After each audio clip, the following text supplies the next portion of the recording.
You might be used to seeing this case turned this way, and it's actually not supposed to be displayed this way. The dimensions are pretty similar to the Meshlicious. If you turned one horizontal and made it a traditional layout, you get the Meshroom D.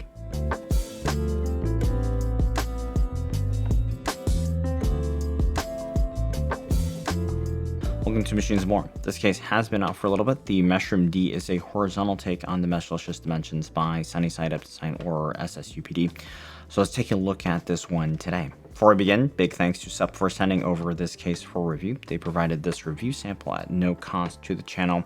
However, as with all reviews on this channel, I'm not paid by the manufacturer for the review, and you can expect independent testing and feedback here. And they don't have any advanced knowledge of any of the review findings. Let's start with the dimensions. 363 millimeters long, 167 millimeters wide, and 247 millimeters tall. And that puts it at basically 15 liters. So it's just a few millimeters left or right of the Meshlicious dimensions with pretty much identical volume here. Smaller than an NR200, and it's about the same volume as the M1 Evo. You have mini-itx and mini-itx support with an optional bracket available if you want to make the case taller at the bottom for mini-itx board support. The case consists of a center structure that these semi-filtered ventilated panels attach to via toolless clip. They're very similar to the Meshlicious. Strangely though, there's no bottom panel. And it's just an open area that a dust filter attaches to, and you have these small feet out of the box, and these barely offset the case from the works of it. They're about 7 millimeters tall here. These dimensions will support up to a 325 millimeter long, 140 millimeter wide 3-slot graphics card, and when I measured it, it looks like there could be a little bit more, but the front I/O does block that off. So if you take this off, I measure a little bit closer to 340 millimeters of card, but the number is 336 officially, and so you can still fit some larger cards if you take off the I/O plate. One thing though is that with respect to the width of the card, you have to be conscious of the GPU's power connection when you choose a card for this case. With cards, if you use a 12-pin or 12V HPWR connector like this, some will be a very tight fit width-wise, and in fact, it probably won't work because of how much it sticks out and how inflexible these things are. So it would be advisable to use a native 12-pin or 12V HPWR cable. For example, the Asus Dual 4070 Super I have here. It's not a huge cooler, but there's not a practical way to clear one of these 12V HPWR cables without really bending it in an unsafe way. Right? Take a look here. You know, way too much for this case. The case uses a pair of brackets on the side to house either a 240 or 280 millimeter radiator. And this can also support two 120 or two 140 millimeter case fans. It actually, one thing, it sits under the frame here. So if you pre-installed your rad to it and then you're putting that inside here, you're gonna have to remove the front column. It's a little bit inconvenient. And at the back, it can support a 92 millimeter fan. And let's take a look at the top. The top has slots for 140 millimeter fans, but in practice, when you have a power supply here and a mini-itx board with cabling here, it's going to be a little bit tricky to get a set at the top. No provisions for 120 millimeter fans here though, and you can also install a set of 140 millimeter fans on the bottom, depending on how thick your card is, although as we'll see later on, it'll be fine to skip them for the most part. If you're building a custom loop, there is a possibility to place up to a thin 280 at the bottom also, with slim fans underneath a GPU block, although, as you could imagine, the airflow is going to be pretty constricted with that setup. Not to mention, it's already really hard to draw air from the bottom panel, as you'll see when we talk about thermals. There are some other niche fan mounting points underneath the power supply. So if your setup allows, you can also do two 80 millimeter fans there or a 92 millimeter fan there as well. And with a bracket that comes with the case, you can also put a 120 millimeter fan here. And that is going to be more important than having, two 80 or 92 millimeter fan underneath the power supply in a very tight area. So rather just go for that. If you want to air cool the case, 142 millimeters is the magic number. And that's the clearance, which officially does not clear a NAC to a D12L like I have here. Now, interestingly, they show it built up with one on their site and in a lot of their promotional material. But do keep in mind, this is 145 millimeters, and you're in the range of manufacturing and board thickness variances. So it may not work, and in fact, this one did not work without a significant protrusion on the side panel closure, and there's no way to secure the panel with screws or something like that to kind of force it in place. 142 millimeters does also preclude the side bracket, so if you want case fans here, you can't do it with a cooler like this, and so you'll have to stay under 138 millimeters for these guys. One of the features of the case is a multifunctional bracket, seen here at the top, which users can use to mount the power supply. This bracket can attach to the top or can attach to the front, and that's can also be used to support an ATX power supply. And you can mount that ATX power supply technically vertically, but that a long one would make having a graphics card difficult. So what they do recommend is either installing it horizontally, so the cable's facing into the case. Depending on the size of the ATX power supply, for up to 140 millimeters, they recommend to place it adjacent to the motherboard, like where I have the SFX unit here. And a 160 millimeter would be better off on the opposing side, close to the left side panel. So while it would fit, the taller ATX unit is pretty limiting, and for when you take up a lot of space and limited area, and you do limit your cooling options depending on the position, but it is in fact supported. If you want ATX, so I think a 130 millimeter unit would be optimal. Given that, though, I think users would still be best served with an SFX power supply, as with many cases within this volume segment. An SFX power supply can mount to the case on the bracket adjacent to the motherboard, like I have here, or you can mount it similar to the ATX power supply in a sideways position. Unfortunately, natively one corner is not supported, and that's not as desirable. So if your power supply comes with one, you can use an ATX to SFX bracket and then attach that bracket to here, because this has ATX holes. One thing I noticed was that the AC power cable, where it attaches to the power supply, it works well in one orientation when you install it this way, and that's fan facing out. But if you wanted to flip it around, this cable becomes very uncomfortably tight, just because how they end up really close to here, and then doesn't like to bend that way. So different style of cable would be preferred for flexibility here. Adjacent to the motherboard, though, for the SFX power supply with the cables coming out the bottom, that is still the way to do it for cable management purposes, and this also allows you to use a front case fan here, which I think the front 120 millimeter fan is much more useful.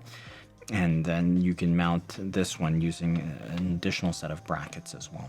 The power supply / multifunction bracket also allows a large number of drives to be mounted. So in this setup here, you could mount all those drives in front of the power supply right here. And with air cooling and this multifunction bracket, you can place up to 3 3.5 inch drives or 4 2.5 inch drives. And then you can have another 2.5 inch drive on the back of the case and at the bottom of the case. So that's a total of 6 natively supported 2.5 inch drives. Depending on case features, the front I/O panel has 2 USB-A ports and a USB-C port.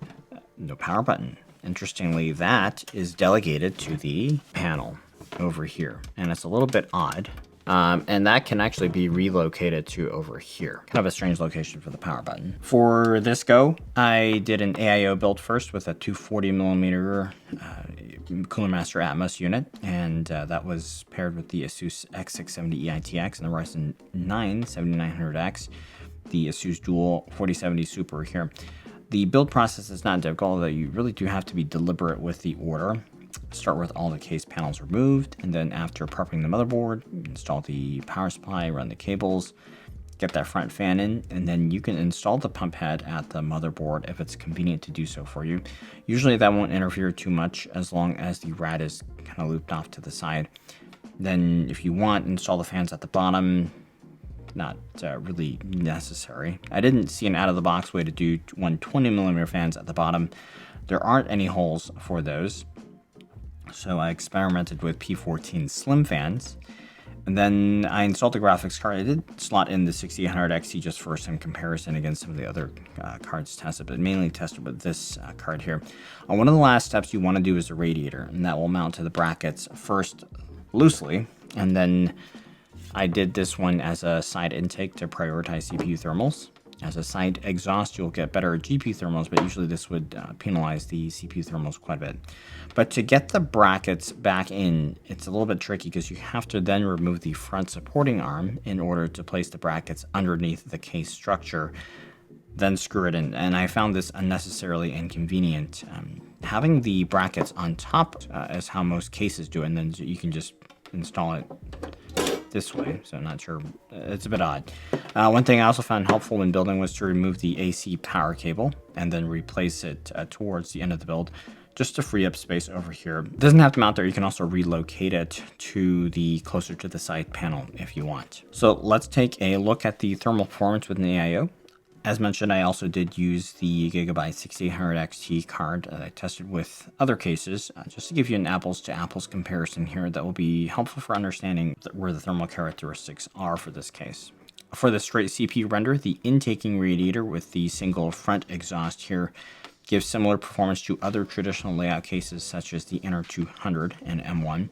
So really nothing to note here necessarily for AIO thermals. For a combined use case with 1440p gaming, similar CPU thermals as well to those cases, but with higher GPU temps.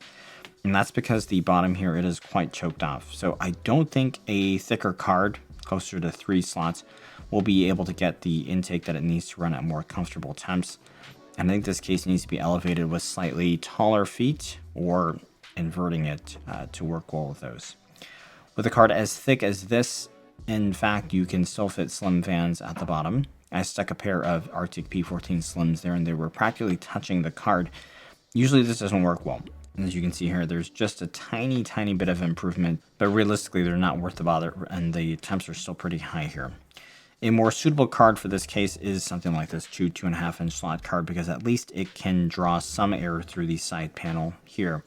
And with the dual 4070 Super ASUS here, I was seeing decent temps, although I do have to footnote that this is actually a very cool card usually.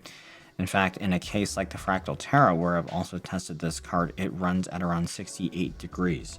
But critically, the fans only need to run at 1500 RPM in that case to get those temps where it can draw air directly from the operating environment pretty unimpeded, right? And here it needs to run at 2000 RPM in this case, and yet it's still warmer. Tested with P14 Slims with this card, it's actually worse with a card like this. The limiting factor here, it really is the ability to draw air through the bottom. And as mentioned earlier, the Nocta D12L is, it can sort of work. It doesn't fit properly with my setup, and there's no provision to screw down the side panel, so I don't recommend this cooler, but take the results for what you will. This is kind of the best case scenario for a tower cooler in this case, and because I just wanted to get a general idea of how air cooling works here. Also, it's not the best CPU to test with the D12L. It's not what I would consider enough cooler for something like a 7900X. So instead of locking the voltage and frequency as tested with the AIO, I just ran it on stock PBO with a rear intake, and we'll take a look at the boost frequencies. But even with the fan maxed out, it does hit the thermal throttle temp of 95 degrees. It was teetering between that throttle point. At this point, I was getting 5.3 gigahertz on CCD0 and 5.05 gigahertz on CCD1, so it's not great, but it's not terrible either. Realistically, for the D12L, I think Ryzen 5 or 7 14600K, that's the level of CPU that I would be targeting here. GPU temps a little bit lower than the AIO setup, but there's not as much cooler intake that's happening here, so that does allow a little bit more air to feed to the card. If you're air cooling, as long as you choose the appropriate CPU for the size of cooler that you have, I don't think there's any major concerns for air cooling in this case. But one thing that can really help when a GPU is obviously constricted for airflow is inversion, and that means turning the case so the GPU faces up. The user guide for this case does not discuss this. The case is relatively easy to invert. Just swap the feet and the toolless clips over, and then you can run it like this. Really easy. And this would be my preferred way to do it because that places the card at the top. That means the card can draw air a lot more freely, and as a added plus, there's less chance that it'll damage it because there is a panel here. And usually with stuff here, it's less likely that, if you pick it up and you jam your fingers in there, not as likely to bend something. And that absolutely helps out the overall thermals tremendously. So even for the CPU temps, they're better. So this would be my preferred way to set up the case, seeing as there aren't any major downsides other than the front I/O panel being at the top. And, if the location of the power button isn't to your liking, then you can relocate it here as well. But if you're doing a custom loop with a rad, like in that position, I think inverting it will also yield far better results than having that flush up against the work surface. So let's talk about some pros and cons. Pros for this case. Well, for starters, it's a reasonable 15-liter case that's easy enough to build in. The multifunction bracket, I think it's nifty, and I like that it provides compatibility for ATX power supply mounting positions, plenty of accommodation for storage devices, and this is much more storage than most small form factor cases provide today for 2.5-inch drives. I do like the front fan mounting position, and I think the layout will be familiar or more approachable to many people, regardless if you're downsizing or you're someone new to building a PC. Dust management is integral here, and that's a good thing for long-term maintenance. And there's a lot of nods toward the custom loop builder. There's plenty of pump mounting points and pass-throughs on the cutout on the back panel. And the user guide even has a few helpful recommendations for loop order and loop design for your open loop build. And that's nice. Cons. I found this case a little bit underwhelming in general. I don't have any issue with the build quality in general. It's mostly average. The case is priced at $100 US, so it's mostly in line with its peer in this price range, like the Meshlicious, the Cooler Master Iron 200 and such, but there are a few aspects that really could be improved. And for example, the toolless clips. So I was building this thing up and my son was reading across the room here, and then he comes to me with one of them saying, "Hey Dad, do you need this? What is this?" I didn't realize that it had gone missing. It had flown halfway across the room, and I thought, okay, so that's just like a one-off. It's an isolated incident, until I started popping the panels back on the case, and it was pretty evident that the clips are not held in very securely. So they would often spring out because the posts on the panels, they don't perfectly line up, and they don't catch the panels with very positive feedback either. The front panel and some of the other panels, they don't line up perfectly, and they just don't sit nicely. When you have a panel design like this, it's very obvious. The toolless closures are also unlike something like the Enter 200, which has a very strong click. This has more of a muffled, latch. And the holding power, it's not great. So say what you will about the recently reviewed CH160 and its numerous screws, but I actually would have rather have the inconvenience but security with those screws compared to these sort of iffy clips here. And the strangest thing about this case is the lack of a bottom panel. So I don't know how much material cost is being saved here, but I actually thought part of the case was missing when I saw it first. And not having a bottom panel here means your graphics card isn't protected against damage if you're transporting it. And even if you don't move your case outside, if you're just picking it up off your desk or something like that, you might jam your hand right into the fans or push against the card. It might cause some damage. Seriously though, I don't get why they didn't just stick a panel on the bottom. And there's also only 140 millimeter fan holes at the bottom. The Meshlicious used these secondary plates to allow 120 millimeter fans, but I don't see why there can't just be native 120 millimeter fans supported innately, other than for cost purposes or maybe for sharing parts or tooling with some of their other cases. The power button, it's not my favorite style, and there's a good reason why most case designs place them at the front, accessible on the side.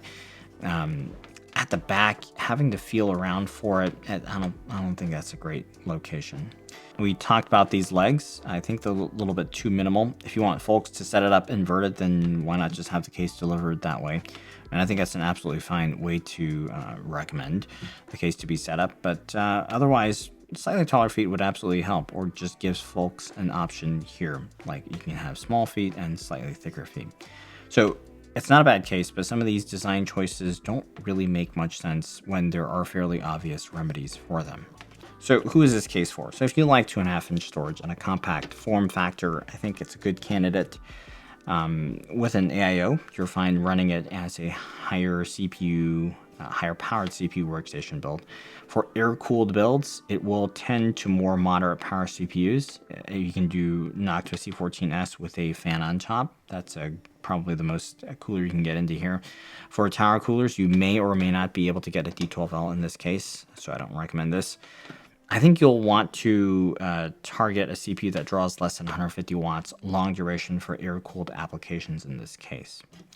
Gaming builds, they're very suitable as well. 14600K, 7800X3D would all be great candidates on air cooling. The caveat is that you really want to give inversion a strong consideration, as that really helps GPU temps, and sticking to a more moderate but still powerful GPU like the 2.5 slot card that I have here, that'll be more reasonable. The case did not feel complicated to build, but it also did not feel very beginner friendly to me either. So if you are new to this, then I would be a little bit cautious going into this one. With regard to its competition, so this case is priced at around $100 US, so it's not as cheap as the Cooler Master NR200 or Deepcool CH160 that I recently reviewed.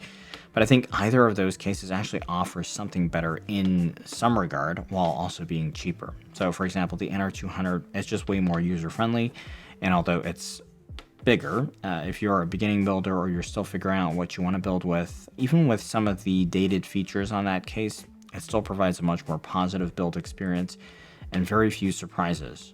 It goes together fine, even though the build quality, it's about similar here.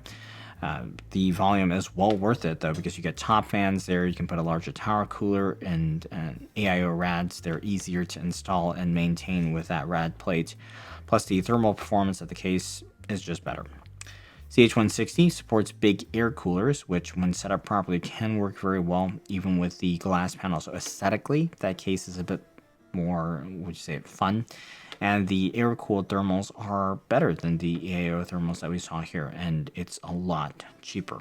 If you want to do a custom loop, the Meshroom D is certainly an option, but I think price, it's going to be less of a concern there when we're talking about custom loop builds. And so, you know, you could go for a case like the M1 Evo for build quality and flexibility, and there you have native mini-itx compatibility as well. Overall, this is not a bad case, but I think given the price, you'll need to carefully consider your needs and wants, and it's possible that another case actually offers something better at a more attractive price. The case in its current form is a good foundation for some small refinements that could make this case quite excellent, and I am eager to see what changes the design team could make to make this case truly phenomenal. So I hope you found this review helpful. Please support the channel by giving a like here, and make sure you're subscribed to the channel and check out the product links down below for some of the build components and the case. Thanks for watching today.